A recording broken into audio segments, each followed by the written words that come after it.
This is the Red Podcast. This is episode number 20, and we're going to be talking about confidence. Continuing our discussion from episode 19 on why some people make more money than others. That's coming up on Red Podcast. This is the Red Podcast. Real entrepreneur development. Make more money, work less, and live a life of freedom. No BS advice that really works. Here's your hosts, David Hooper and Laurel Staples. Laurel, I read an article that said watches are becoming obsolete. Really? Obsolete. And the reason is people are telling time with their mobile phone. Ah. And I don't want to be like that guy with the buggy whips or... The buggy whips. Buggy whips, you know, that you like whip a horse with. Okay. To get the buggy to go. Anyway. So you don't want to be the outdated I don't want to be that guy guy or like a Selectric typewriter guy when everybody else has moved to word processors, but I'm keeping my watch. Well, you use your watch. I do use my watch, and I use it to tell time, but I heard something that made me question why I'm really wearing it, because he told me, he said, if a watch is over $60, it's jewelry. You are sporting some jewelry, my friend. Yeah, it's confusing me. It's making me question everything. But in all seriousness, I do like a watch because it keeps me on track. And every time I look at it, it's right there on my arm, on my wrist. We don't get that time back. So it's like a reminder to you. It's a reminder to value time. And in the interest of valuing time, let's get to the meat of the Red Podcast. We're going to talk about confidence. Confidence is key. When we were talking earlier, we were like, okay, what can we talk about that's really going to help people make more money in their business, no matter what business that they're in? Well, on the last episode, we talked about different triggers that you can use to charge more money for your services. Redpodcast.com/19 if you want that. What we didn't talk about, and we really should have, and I'm glad we didn't because I think it deserves its own episode, is how important confidence is. I think that confidence, it's one of those things that we can sense on other people. You know that as a female, that when you meet guys and they're kind of nervous, it kind of makes you question them. Oh my gosh, dating is all about confidence, and so is business. It's like you turn into like a dog. You can smell fear, and women and men, humans, we can smell confidence. Oh, yeah. I mean, any date that I've been on in the past, you know immediately. I mean, within the first minute or two, is that person confident? Are they not confident? And what are you drawn to? You're not drawn to the non-confident guy who doesn't even want to buy your coffee. You know, you're drawn to the person that's confident, that's sure about himself, and that has that presence. And as you just said, David, it's the same in business. The same in business. And again, redpodcast.com/19, we had some great examples of giving very specific examples that have to do with confidence, and that's giving direct certainty and confidence within your answers. But let's go a little bit deeper into confidence here. I want to know, what was your biggest confidence booster for becoming who you are today, from where you were working a day job, working designing color laser printers, to being the entrepreneur that you are today? What really took you up there as far as your confidence level? Well, when I first started in business, I did start dressing the part. And I know we're going to dive into that today. But that was important for me, as I ran a retail store and I needed to dress like I ran a retail store. And that made me personally feel confident. You had to act like you belonged there. I had to act like I belonged there, act like I knew what I was doing, and look the part. And that's a big part about confidence. Another thing that's always helped me to this day is always having a professional platform or presence. And that's usually been online, but sometimes, like when I had my retail store, it was the store itself. But right now, if you go to my website, gofireyourself.com, it looks like a really slick professional site that I put a lot of effort into, and that helps build confidence as well. Well, that can help build your confidence because you're having to invest your time in it. You're having to invest money into it. I see so many brand new entrepreneurs, they don't want to invest. They say, you know, they're kind of waiting. Earl Nightingale would say this. He said, it's like waiting for heat to come from the fireplace without putting the wood in. You can't do that. You got to put the wood in first, and that comes from being confident. For me, I think the biggest thing that made me confident was actually quitting my job and not having that plan B. Knowing that even if I wasn't making as much money as I wanted to, I was still doing it full time, and it became my identity. No longer was I that guy with the job who was doing something on the side. But I think no matter what, you have to have that confidence behind you, whether it's quitting your job, whether it's having a great looking website, whether it's dressing the part. You have to have that as a business owner. And just like confidence in dating is going to lead you to more dates or more second dates or third dates, confidence in business is going to lead to more sales, more money, more return customers, and also more results if you're something like a coach or having a service business. So let's talk about some confidence boosters. What I love is act as if. That's anybody who's ever been in a 12-step program, AA, Narcotics Anonymous, you've probably heard this. Act as if. Fake it till you make it.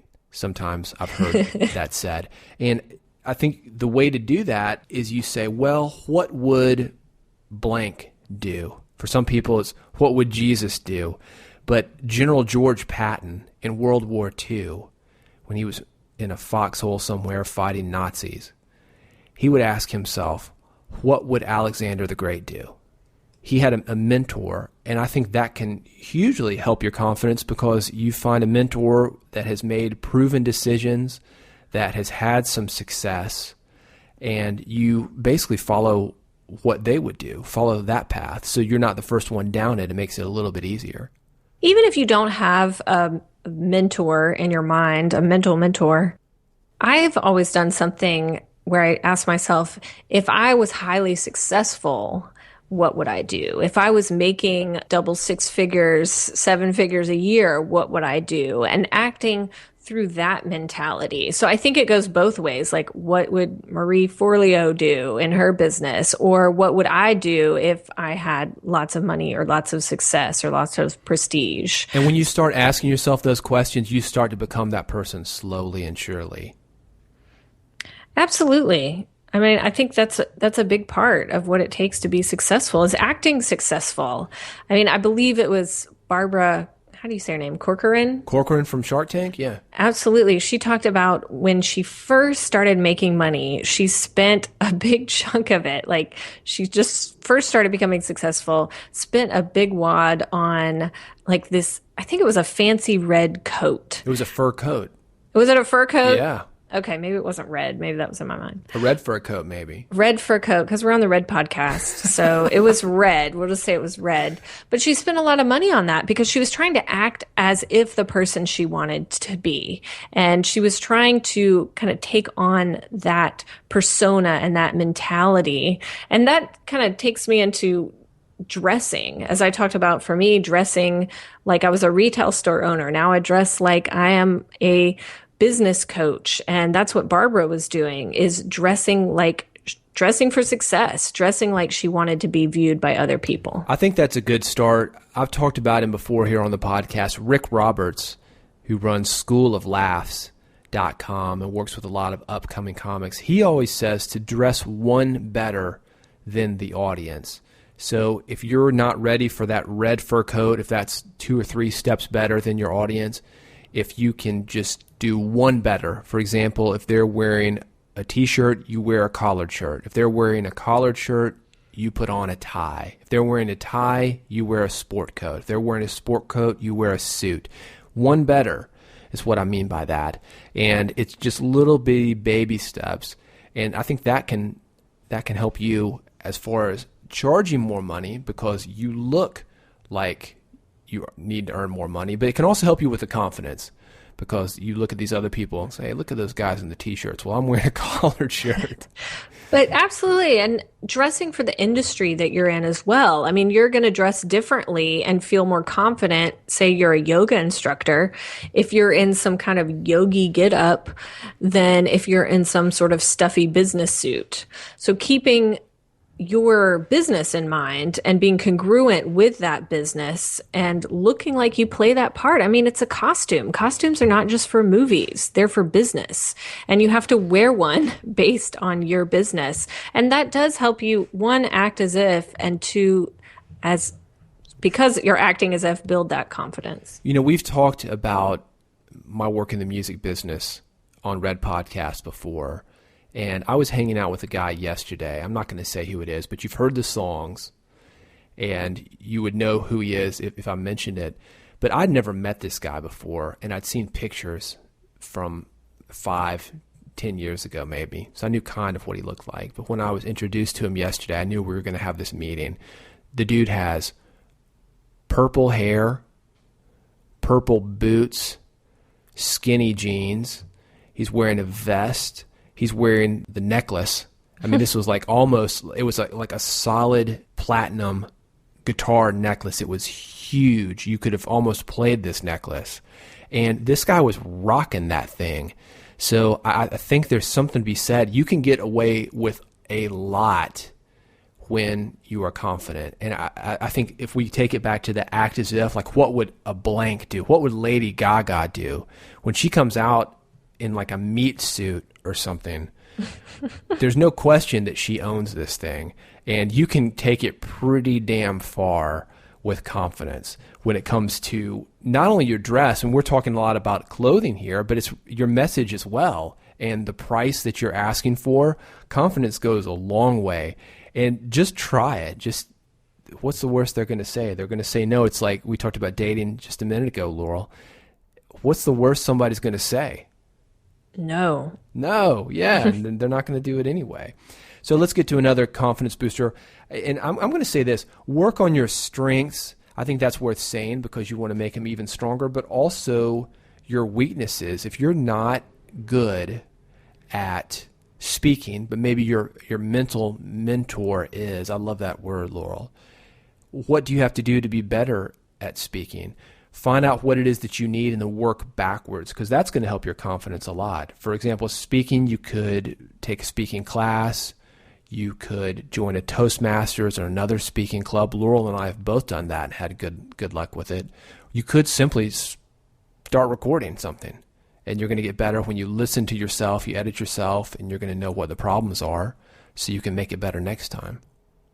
And also, action cures fear. For instance, if one of your weaknesses is public speaking, or you think it is because you're afraid of it, and you take the action to join Toastmasters and start going on a regular basis, that's going to build confidence because it cures the fear of doing it.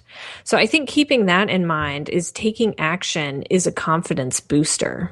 That's the best thing that you can do. I used to know, and I've written about these guys on bigboldimpact.com, my personal blog. I had some biker friends when I was up in Ohio. And a lot of people don't know this, but Ohio is the second largest biker state in the nation behind California. A lot of bikers up there. Nobody wears helmets. And there was a guy there. But do they wear watches? That's really the question. Only with a big leather band. Okay. So there's a guy. So there's a guy up there that I knew that had an accident. He was hit by a car, not wearing a helmet, got thrown off his bike. It was at a stoplight, so it wasn't super serious. And I was talking to him about basically getting back on the bike. And he said, the important thing after an accident, because he'd had a few, he'd had to put his bike down. He'd been biking for, 20 or 30 years at least. He said, you got to get back on, man, because if you don't do that and you don't do that quickly, it only gets worse. So I love what you're saying about taking action. That's why a lot of people that have fear of heights will go and they'll skydive. I'm not going to do that. Just do it. Just do it. And we talked about mentors here too, but I want to expand on that a little bit, Laurel, and talk about support networks. I think it's important. You and I support each other, and we've got other people that we hang out with supportive people.